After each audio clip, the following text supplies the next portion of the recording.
रमज़ानुल मुबारक, रहमतों, बरकतों और मग़फ़िरत का महीना।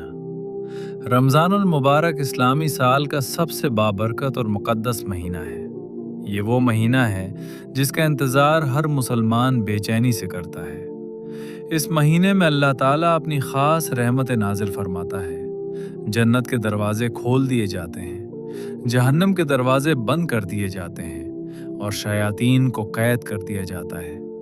रमज़ान सिर्फ भूखा और प्यासा रहने का नाम नहीं, बल्कि ये सब्र, तक़वा, इबादत और अपने नफ्स को काबू में रखने की तरबियत का महीना है। रमज़ान की फ़जीलत अल्लाह ताला ने कुरान मजीद में फरमाया कि रमज़ान वो महीना है जिसमें कुरान नाजिल किया गया। ये महीना हमें कुरान से जुड़ने का बेहतरीन मौका फराहम करता है। इसी महीने में एक अजीम रात लैलतुल क़द्र आती है, जो 1000 महीनों से बेहतर है। जो शख्स इस रात को इबादत में गुजारे, इसके पिछले गुनाह माफ कर दिए जाते हैं। रोज़े की हकीकत। रोज़ा इस्लाम के 5 बुनियादी अरकान में से एक है। रोज़ा सिर्फ खाने पीने से रुकने का नाम नहीं, बल्कि ज़बान, आँख, कान और दिल को भी गुनाहों से बचाना ज़रूरी है। अगर कोई शख्स झूठ बोलता है, गीबत करता है या लड़ाई झगड़ा करता है, तो उसके रोज़े का असल मकसद फौत हो जाता है। रोज़ा हमें सब्र सिखाता है। जब इंसान भूख और प्यास बर्दाश्त करता है, तो उसे गरीबों। कुरान से ताल्लुक़ रमज़ान और कुरान का गहरा ताल्लुक़ है। हमें चाहिए कि इस महीने में रोज़ाना कुरान की तिलावत करें, उसका तर्जुमा पढ़ें और उस पर अमल करने की कोशिश करें। सिर्फ कुरान ख़त्म करना काफ़ी नहीं, बल्कि इसके पैगाम को समझना भी ज़रूरी है। अगर हम रोज़ाना थोड़ा थोड़ा कुरान पढ़ें, तो पूरे महीने में मुकम्मल कुरान ख़त्म किया जा सकता है।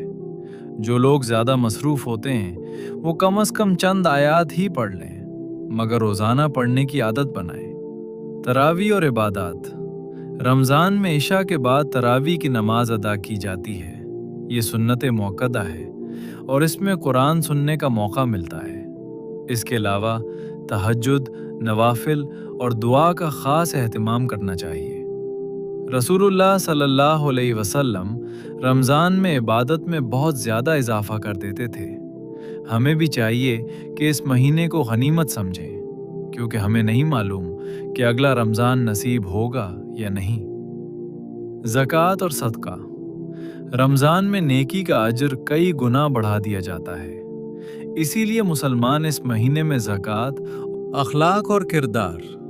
रमज़ान हमें अपने अखलाक बेहतर बनाने का मौका देता है। हमें चाहिए कि गुस्सा कम करें, लोगों को माफ़ करें और दिल साफ रखें। अगर कोई हमसे झगड़ा करे तो हमें कहना चाहिए, मैं रोज़े से हूँ। ये महीना हमें सच बोलने, वादा पूरा करने और दूसरों का एहतराम करने की तरबियत देता है।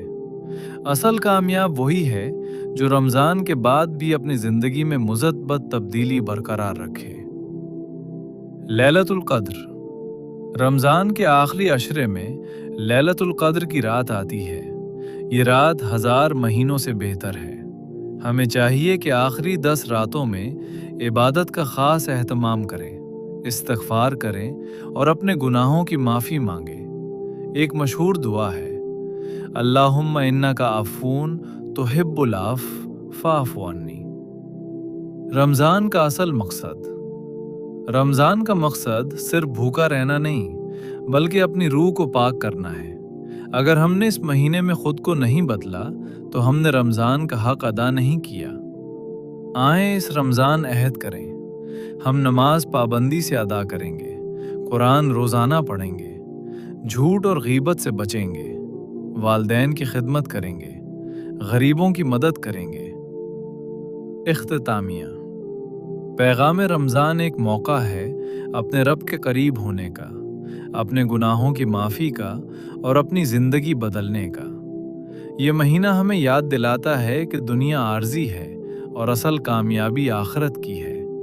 आएँ दुआ करें कि अल्लाह हमें इस रमज़ान की बरकतों से भरपूर फ़ायदा उठाने की तौफ़ीक़ अता फ़रमाए, हमारे गुनाहों को माफ़ फरमाए और हमें सीधे रास्ते पर चलने वाला बना दे। आमीन।